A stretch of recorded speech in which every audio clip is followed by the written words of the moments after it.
todo lo tomamos muy en serio y la vida corre muy deprisa. Por eso te invitamos a hacer una pausa. Platiquemos en 20 monitos.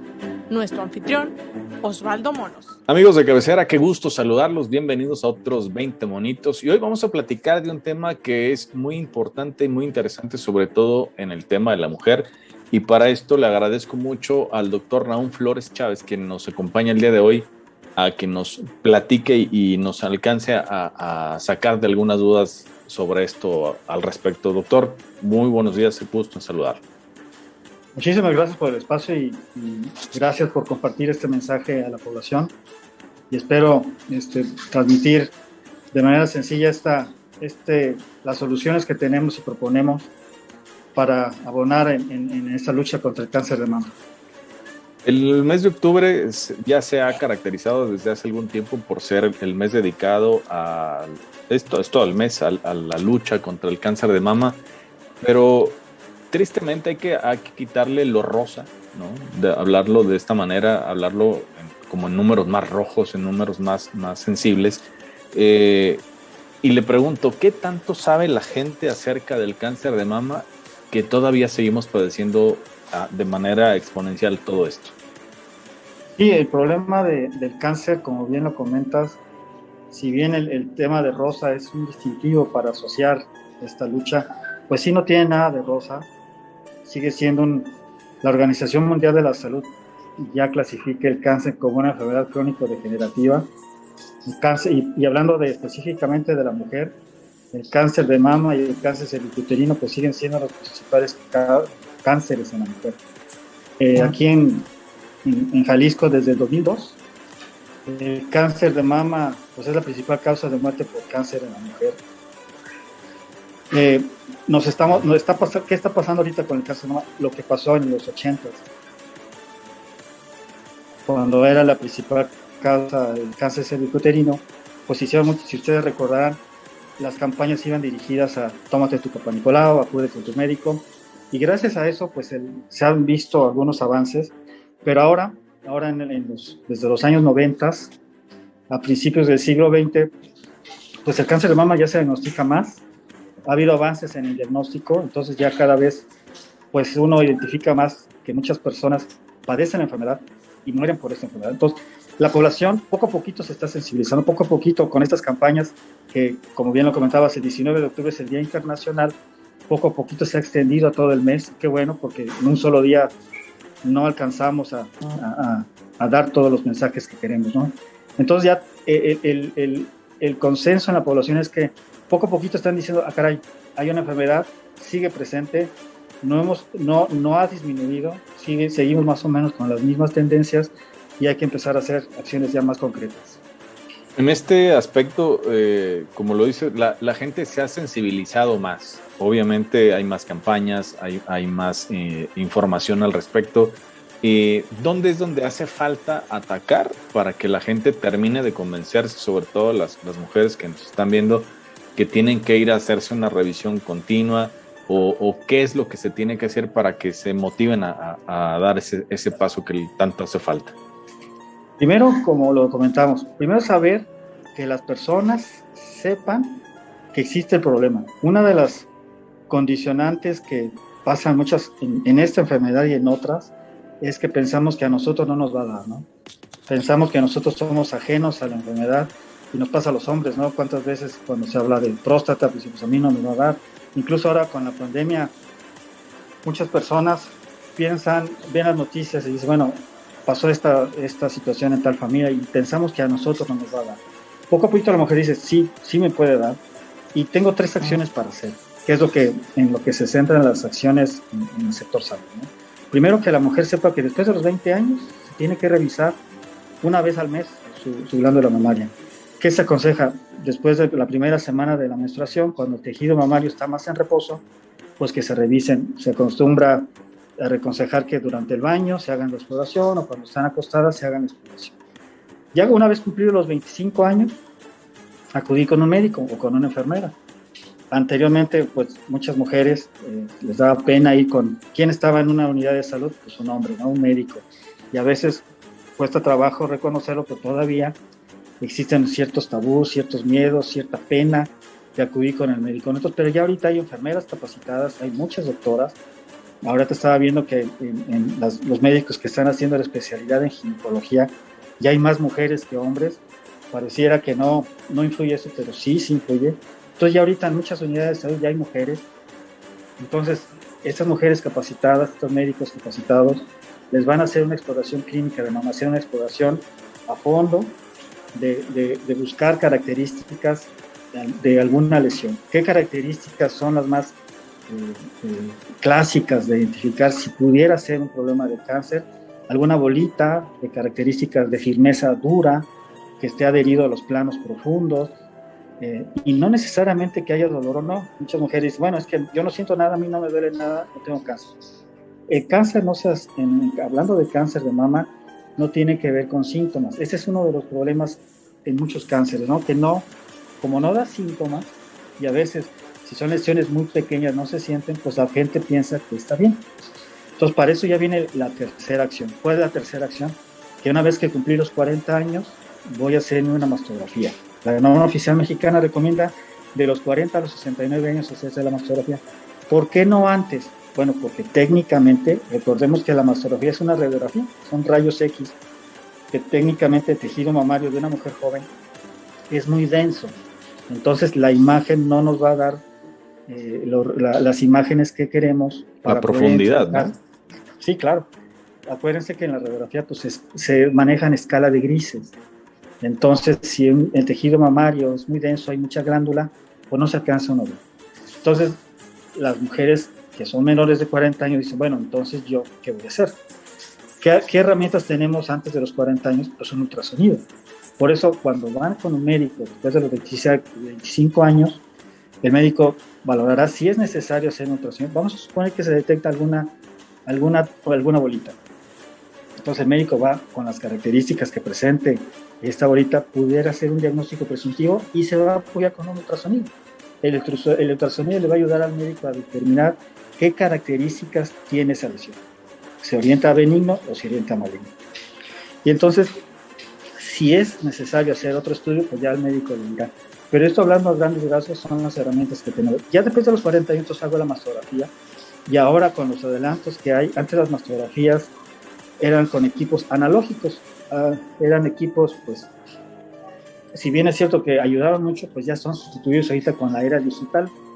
La era digital, ¿qué significa? Que, bueno, el aparato ya tiene una computadora que puede jugar con la imagen, puede hacer aumentos, puede hacer contrastes, una serie de herramientas tecnológicas que nos ayudan a que si se detecta una lesión, por muy pequeñita que sea, milimétrica, se puede hacer amplificaciones de imagen, que eso ayuda al diagnóstico. Entonces tenemos estas tres herramientas: la autoexploración, la exploración clínica y la mastografía.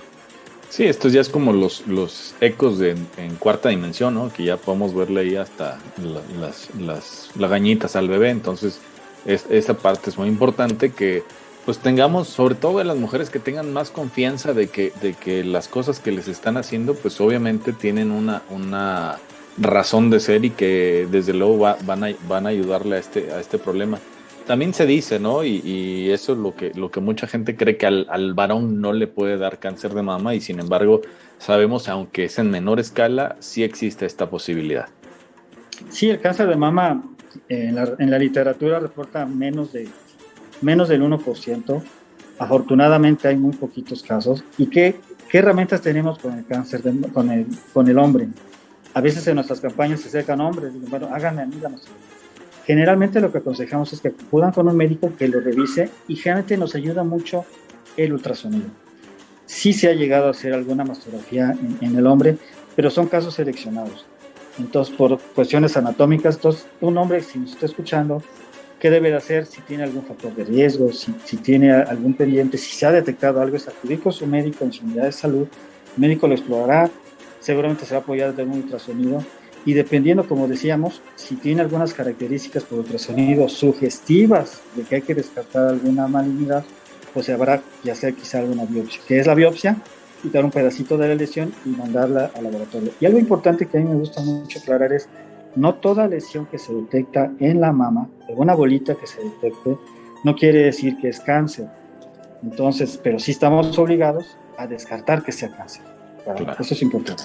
Sí, eso es, o sobre todo esa parte de la prevención, ¿no? Yo creo que nos han repetido hasta el cansancio, ustedes como médicos, que no hay mejor cura que la prevención, porque si estamos muy atentos de lo que pueda pasar, pues obviamente esto de incluso el cáncer de mama detectado a tiempo, pues ustedes mismos lo dicen que es curable, ¿no?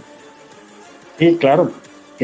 Pues tiene todas las ventajas cuando hablamos de la prevención, no solamente del cáncer, sino de cualquier enfermedad.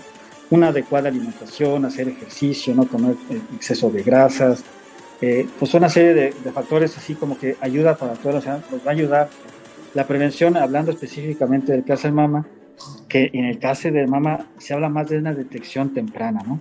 En una detección temprana significa que yo detecto una lesión muy incipiente, que es de una prevención, cuando yo hago alguna acción, que voy en base a eso a prevenir que se desarrolle la enfermedad. Me gusta mucho compararlo con cáncer cervicuterino.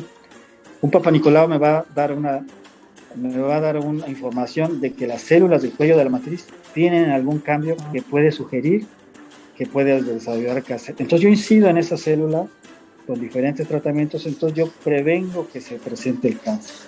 En el caso de cáncer de mama, cuando yo detecto una lesión, aunque sea muy incipiente, pues ya es cáncer, ¿no? Aquí quizás es una línea muy delgadita de lo que es la detección temprana y la prevención, pero de igual manera, cuando se detecta una lesión milimétrica y el grado del tumor por los diferentes nombres y apellidos de cáncer, depende el tamaño, las características de las células que tienen, le llamamos los médicos las características histológicas, es el tipo de tumor que puede ser, pues de eso depende la sobrevida, ¿no? Entonces, de igual manera, aunque sea prevención o sea detección, son herramientas muy importantes.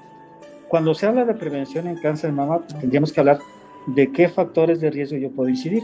Hay factores de riesgo que se llaman modificables, ¿no? ¿Cuáles son los factores modificables?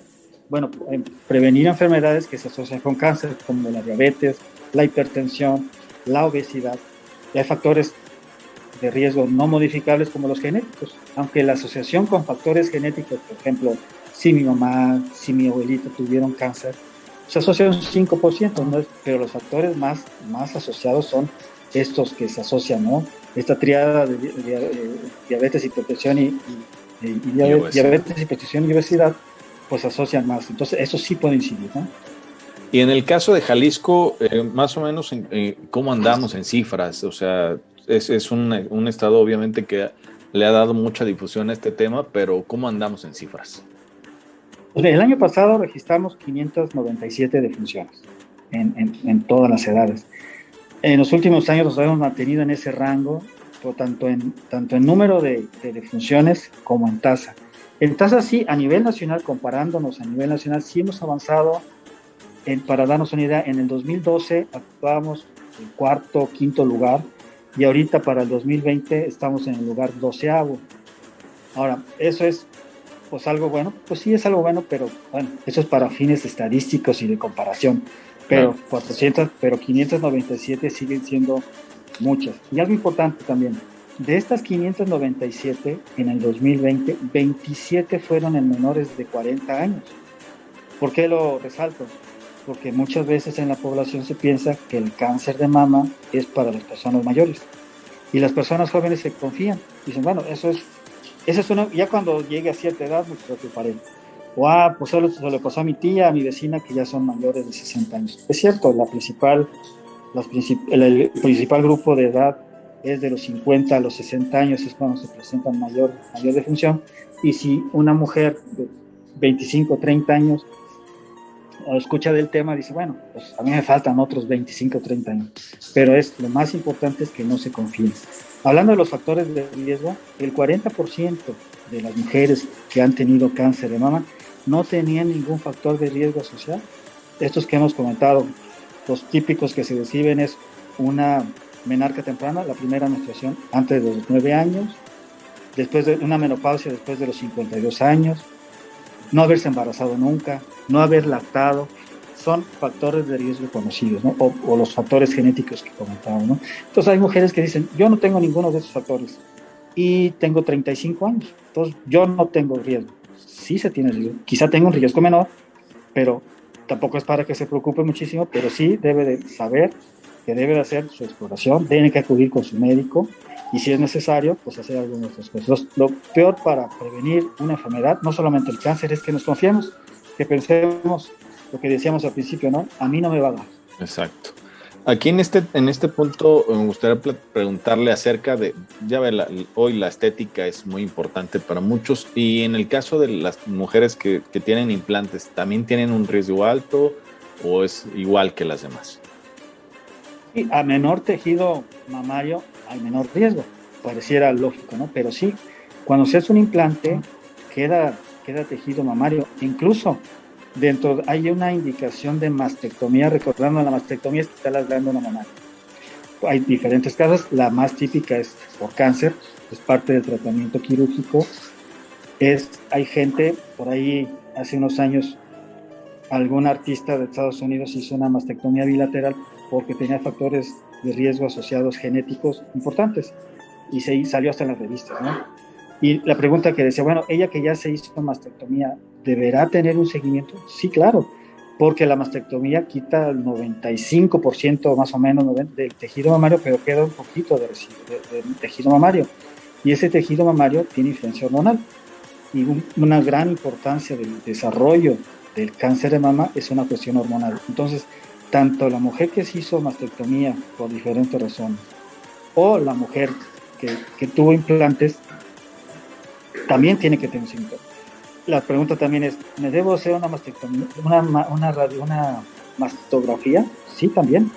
Nada más que hay que avisarle al técnico que tiene implantes. ¿Cuál diferencia hay? La compresión es un poco menor y en el aparato se hacen los ajustes para que no haya complicación. Pero sí debe tener seguimiento, claro que sí. Entonces, esto que nos acaba de decir es muy, muy importante y muy delicado porque cuando hablamos de este tema pareciera que nada más ya se dio, ya me hicieron la mastectomía y ya no me va a volver a dar porque ya no tengo. Quiere decir que siguen siendo un factor de riesgo, quizá mínimo, pero siguen estando. Sí, claro. Por ejemplo, cuando se hace el diagnóstico de cáncer de mama y se dan los tratamientos, sea quirúrgico, hormonoterapia, quimioterapia, radioterapia, todas las terapias que son clásicas y nuevas, pues no se da de alta a la mujer para siempre. Se da un seguimiento y la pregunta es, ¿me puede volver a dar, mamá? Pues sí, pues tiene 2 glándulas mamarias. ¿Tiene riesgo la otra glándula? Claro que tiene. ¿La misma glándula puede volver a tener? Sí, claro.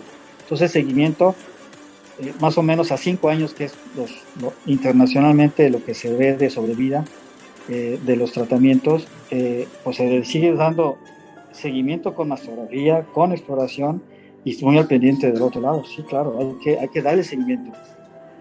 En este caso, aquí hablando otra vez de lo que es Jalisco y el área metropolitana de Guadalajara, ¿dónde es donde se presentan más casos en general? O sea, ¿hay alguna zona o le pasa prácticamente a cualquiera? Estuve revisando yo el tema, cada año nos ponemos a revisar el tema, si había alguna zona del estado con mayor tasa de incidencia. Obviamente, hablando de número de casos y de defunciones, pues obviamente la zona metropolitana es donde se conjunta más porque la densidad de la población es mayor, ¿no? Entonces eso quizá nos puede ayudar. Y luego nos pusimos a revisar municipio por municipio. Y bueno, pues la verdad que en todo el estado no hay un municipio que digamos, este municipio es el que mayor, porque hay poblaciones, si hablamos por ejemplo de tasas, hay poblaciones muy pequeñas que si tienen 2 defunciones, la tasa se sube hasta 80, 50, ¿no? Si ahorita la tasa por 100,000 mujeres en Jalisco es de 14 y vemos un municipio, por decir, no quiero decir alguno, pero alguien que tiene 2, porque revisé, su tasa es de 100, entonces si comparamos la tasa promedio estatal y vemos la de este municipio, pues caray, y son 2 casos, ¿no? Entonces ahí se hacen otro tipo de análisis y obviamente se tiene monitorizado cada municipio. Muchos municipios tienen 1 o 2 casos de defunciones, 1 o 2 casos nuevos y se le da las mismas medidas, porque a fin de cuentas es eso, ¿no? Todas las mujeres en el estado tienen el mismo riesgo y en todo el país, claro, ¿no? Este problema lamentablemente es mundial, y nacional y estatal, y por eso las acciones deben ir en conjunto para todas las mujeres. Ya para terminar, el tema de la pandemia afectó, pues, porque muchas personas decían, no, pues, ¿a qué voy a revisarme? Porque a lo mejor me puedo contagiar también de COVID. En este caso, las personas que acudan, me imagino, y lo digo nada más para que usted me responda que sí, que hay las suficientes cuidados para que la gente vaya y se sienta segura de que puede seguir haciéndose sus exámenes sin correr ningún otro tipo de riesgo. Y ya ahorita pues no estamos como el año pasado. El año pasado, por obvias razones, mucha gente se quedó en casa. Esa era la indicación. A pesar de que pues nunca dejamos de trabajar, los servicios siguieron trabajando de igual manera. Poco a poquito fuimos haciendo las estrategias, de las mejores estrategias. Una de esas es dar cita. Por ejemplo, ahorita tenemos una página en el internet que se llama Calpute, donde tenemos el directorio de los mastógrafos, porque también tenemos unidades móviles. Tenemos 5 unidades móviles que están en el interior del estado con un cronograma. Ustedes pueden consultar ahí en esta página, incluso sacar su cita. Y si no, acuden a su unidad de salud y ahí les ayudan a sacar su cita.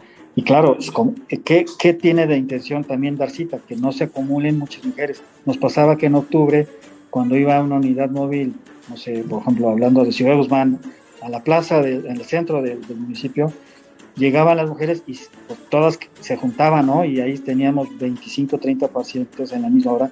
Y pues no era conveniente. Ahorita por la pandemia, pues ya mejor lo damos por citas, no hacemos perder el tiempo a la mujer y así con más orden, pues ayudan. Y obviamente las medidas sanitarias propias de los técnicos radiólogos que limpian con sustancias especiales el sitio donde se coloca la mama, con cubrebocas, con bata, todas las medidas sanitarias que ya están establecidas internacionalmente se siguen. Entonces tengan la confianza ahorita ya, espaciando las citas, teniendo un orden y llegando a la unidad, hay personal ya capacitado para reducir el riesgo de esto. Sí, claro. Bueno, pues ese tema es muy importante, pues, para que la gente tome en cuenta y que sepa que se sigue haciendo el trabajo, que lo siguen haciendo de la manera más profesional posible y que lo más importante es que se animen, se acerquen a cuidarse y a explorarse, porque esto pues es algo vital, ¿no? Sí, claro, y aparte recordar que es octubre y hay muchos medios que nos ayudan a transmitir el mensaje, pero no solamente es en octubre. Hay quien, si en octubre no puede, no quiere, pues espera en noviembre, igual la vamos a atender. Si es diciembre, igual. Los equipos siguen trabajando al mismo tiempo todo el año. En octubre se intensifica la campaña, pero ustedes están de manera permanente. Exactamente. Bueno, pues yo le agradezco mucho al doctor Naum Flores de la oportunidad que nos da y nos brinda en este espacio de 20 monitos, que quisiéramos darles unas 2-3 horas para ver si nos entendiéramos todos y que la información le llegara a más personas, pero bueno, esto es así y de verdad yo le agradezco el que nos haya despejado estas dudas, y si necesitan mayor información, pues les voy a dejar ahí abajo en un cintillo los datos para que usted esté al pendiente, y de nueva cuenta le agradezco, doctor. Con todo gusto, muchas gracias. Gracias a usted, y a usted lo espero próximamente en otros 20 monitos. Y acuérdese, cuídese, tóquese y explórese para que no le toque. Hasta la próxima.